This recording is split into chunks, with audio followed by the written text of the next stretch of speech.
Hello everyone, welcome in Learn CHE. Today we are going to talk about heat transfer through a hollow cylinder, right? So in this video we are going to talk about how to derive a heat transfer rate in hollow cylinder, right? So this is our diagram. This is top view and this is front view of hollow cylinder.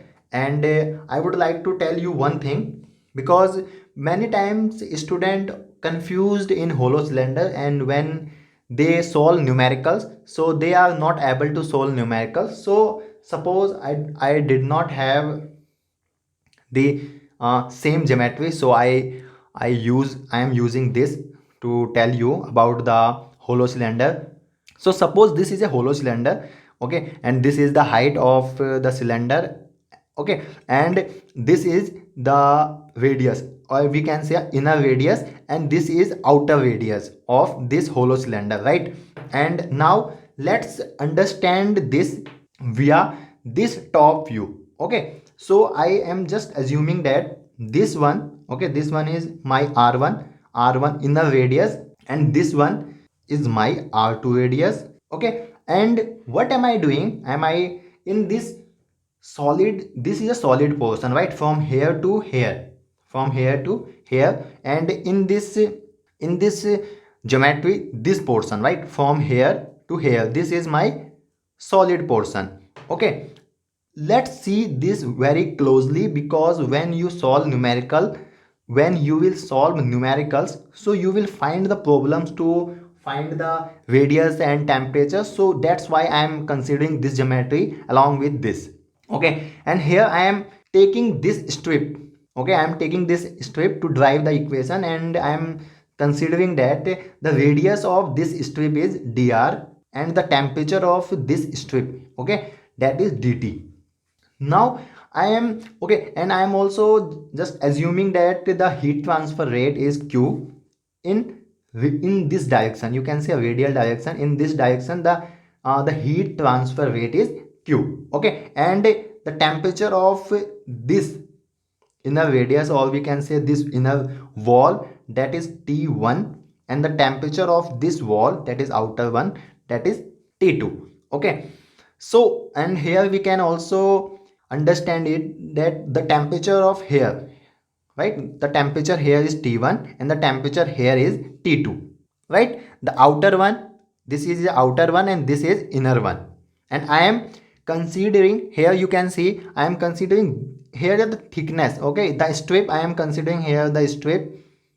You can just, I am not able to make the perfect circle, but you can just think, you can just consider, I am just considering here the strip. Why I am considering strip? Because I have to derive the equation for entire cylinder or hollow cylinder. Okay, now this is I have used all notation here. Now I have to derive the this equation. Okay, I have to find that how much heat is transferring from this, okay, from this T1 to T2. Okay, or you can say here is the T1, and here is T2 as well. No problem. Okay, the temperature will be same inside and the outside. And to solve this problem, I'll have to take some assumptions. Okay, that assumptions are most important while solving the problems and while solving the derivations.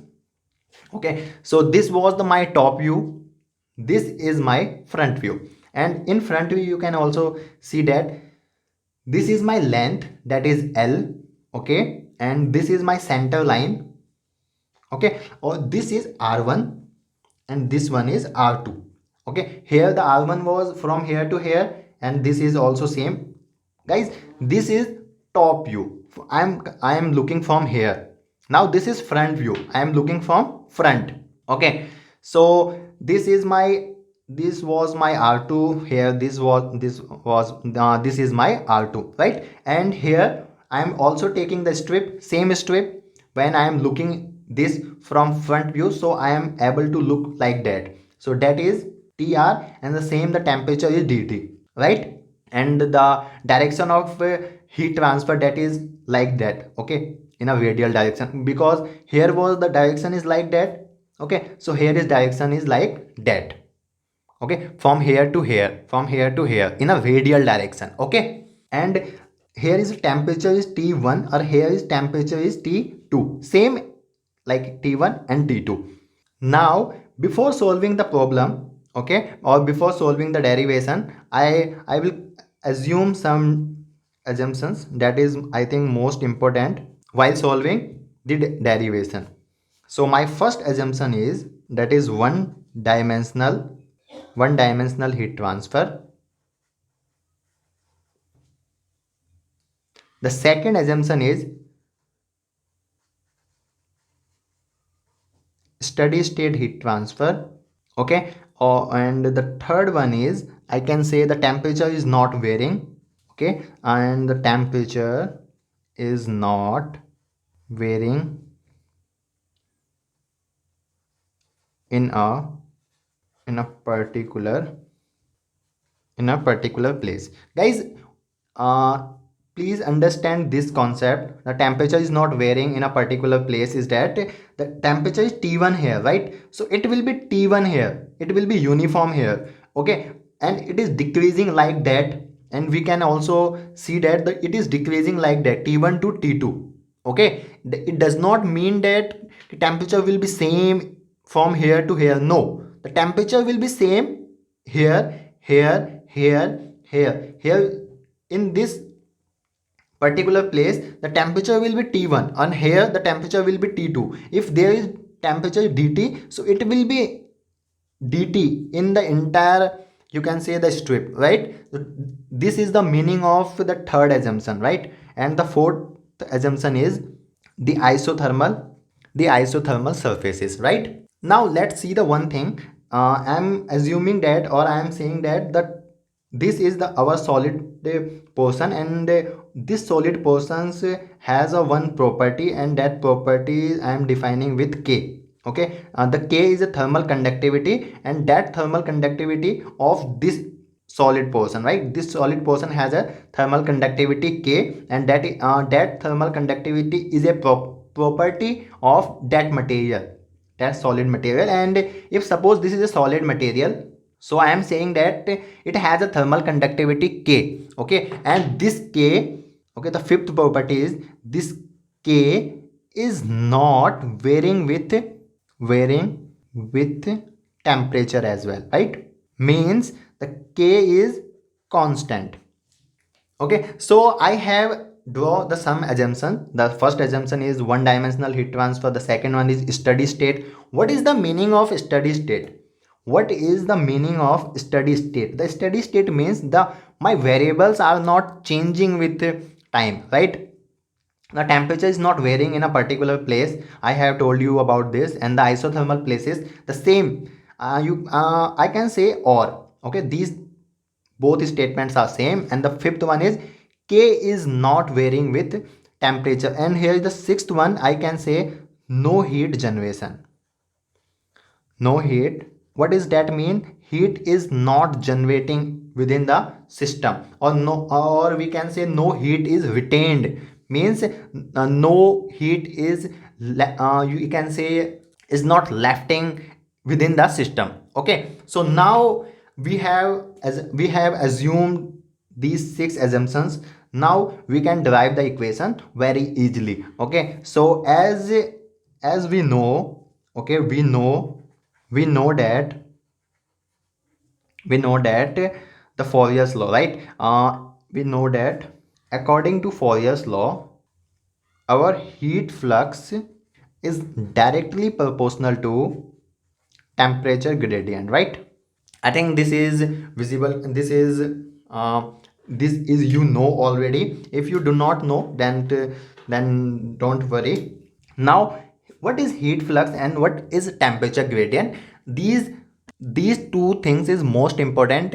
And whenever we go to interview now, so these two things mostly they asked in a heat transfer. Whenever you say my heat transfer portion is strong, right? So okay, so heat flux is, we can say, the Q divided by A is directly proportional to temperature gradient. Okay, so I am just telling you what is heat flux. Heat flux means the transfer of heat per unit time from a cross sectional area. Okay, you can say like that ki the transfer of heat per unit time, okay, the transfer of heat per unit time via a cross sectional area, you can say per unit cross sectional area. And what is the temperature gradient? Basically the temperature gradient is nothing but driving force, that is the driving force for heat transfer. Okay, the phenomena which we are studying here, we have to what we have to derive the equation for q. Okay, so the temperature gradient, what is the meaning of temperature gradient? The meaning of temperature gradient is that this temperature gradient is responsible for transferring of heat from here to here, and we can also say the difference of temperature from T1 to T2, and this driving force or this temperature gradient is responsible for that. And this temperature gradient is defined by dt by dr. Okay, I am considering here dr of this strip, that is I already told you before, this strip is dr and the temperature of this strip is dt, right? So I hope you are understood till here. Now we proceed further. So here you can just assume that this q by a is my small q. Okay, and now what we have to do, we have to calculate the q and the capital Q. This capital Q is heat transfer rate, right? So what I'll write like q by a, okay, is equal to minus k dt by dr, right?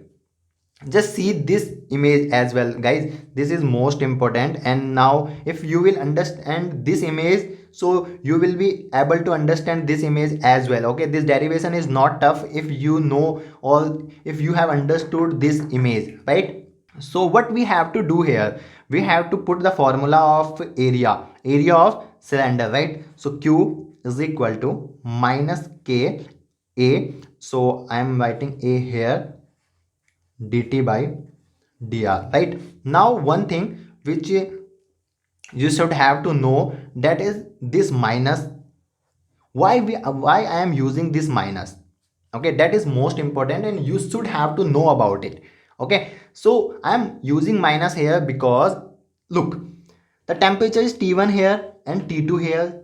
Okay, the temperature and the heat transfer rate is in this direction, right? And the temperature is decreasing. Why temperature? Because temperature T1, okay, T1 is higher than T2, right? So what is happening, that temperature T1 is higher and the temperature T2 is lower. Okay, now this minus sign shows that the transfer is, you can say, happening or occurring in negative direction, right?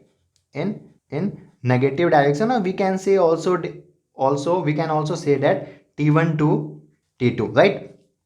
So now here, now you can just see here, when I'll integrate this, and first I'll have to rearrange it, this equation I will have to rearrange. So just rearrange this equation after putting the formula of area of cylinder, that is q. I'm rearranging this equation, so q dr is equal to minus k. What is the area of hollow cylinder? That is 2 pi r l then dt, right? Now I am again I am rearranging it, so this r will be go, so it will become dr by r is equal to minus k 2 pi l, this is dt, right? Now I am integrating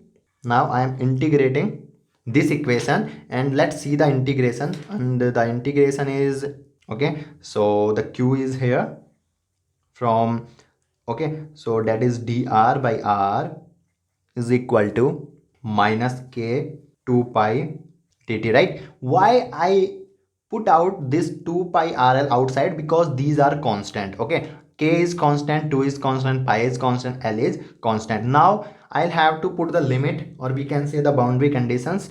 So just see here. Okay, here is the first, this is, here is the radius is r1, okay, and here is the radius is the r2. So the boundary conditions will be, or the limit will be r1 to r2. Now what about the temperature? So temperature will be T1 to T2. So I can just write from initial to final. Okay. Whenever we put the limit, or whenever we apply the limit, so we apply from initial to final. Okay. So T1 to T2. Now the second reason is why I use here minus sign. You will see here. Okay. You will see in the derivation as well. So I hope you have understood this. Suppose this is my this is my equation first. Okay, so now see here equations, that is the r1 to r2. Here dr by r is equal to minus k 2 pi l t1 to t2, that is dt. Now I am integrating this equation, or I think you know the basic of integration. So the q will be here. Okay, so this is dr by r, so ln r, and the limit will be r1 to r2 is equal to minus k 2 pi l t. The limit will be t1 to t2, right? So q ln, here what will be if I'll solve this, so I will write that ln r2 minus ln r1 is equal to minus 2 minus k 2 pi l t2 minus t1, right? So now what is happening here, like you can see that ln, that is r2 by r1. Okay, because here was the minus sign, so it will come in a divide. This is the property of log. Now you can see here, there is a minus. Okay, if I'll multiply this minus in within the this bracket, so it will be this t2 will become minus and this t1 will become positive, right? So what I can write here, k 2 pi l t1 minus t2, right? And if you will see, here as well, or in this diagram as well, so what I was telling you, I was telling that t1 is greater than t2, right? If we did not use, or if the scientist like Fourier who derived this equation, if he did not use here minus sign, then what it becomes t2 minus t1, and it will become minus, right? That when we solve this equation, so it will become it became minus. But he introduced minus earlier, right? When we solve the problem, so it automatically become t1 minus t2, and here the minus sign is, like we can say, the multiply minus sign in the equation, so it became t1 minus t2, right? So that was the significance of using minus sign there. Okay, that is most important thing, and the many student do not know about it. And the interviewer, whenever you go to interview, so interviewer always ask that type of questions, and student always stuck.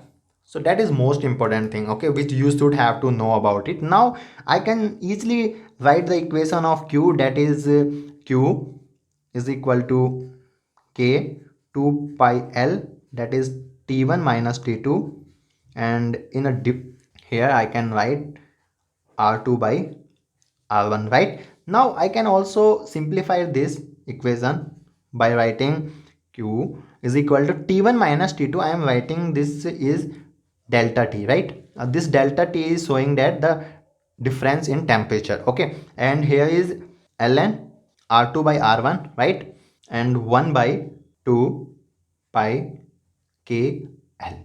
Okay, so now I have simplified it. Now what can I write?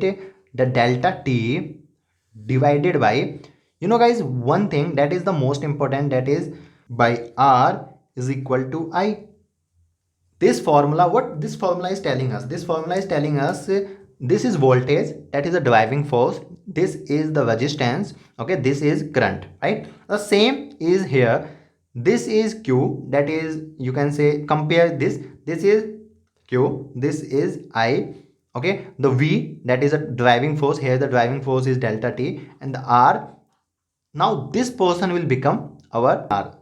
Okay, okay, so it will become R. Okay, what is the meaning of R? The R is resistance here. Okay, what is the meaning of R? R is here the resistance, that is ln by R2 by R1 into 1 divided by 2 pi KL. Okay, so that way is also the another most important thing, important, you can say, the formula which we derive from here and which you should have to know about it. Okay, so the driving force divided by resistance is equal to Q.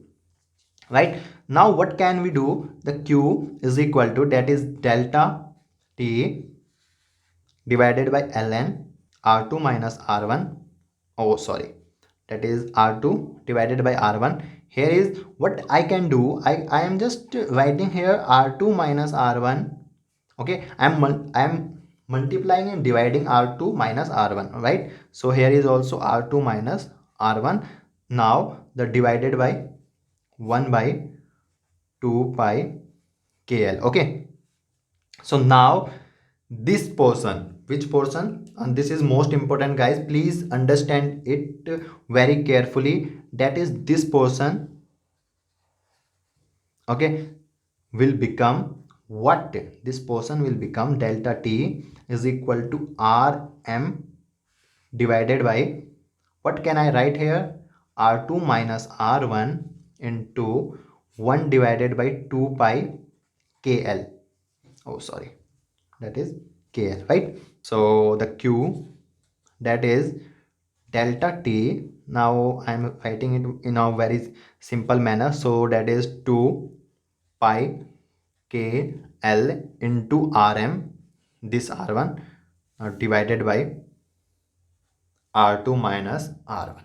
Right, I think this in this equation I think you do not have any problem. What is this R1 means? This R1 is log mean radius. Okay, what is this Rm means? Log mean radius. Okay, and this R1 Rm, sorry, that can be defined as what? How can I define it? I can define it by R2 minus R1 divided by ln R2 by R1. Right, the temperature, you can see here the R2 is greater than, okay, R2 will be always greater than R1, which notation we used here. So I can say that R2 is greater than R1, and here what is the Rm is this portion. Okay, this is also one of the most important formula which we derived here. Now I have simplified my equation. My equation is here, Q is equal to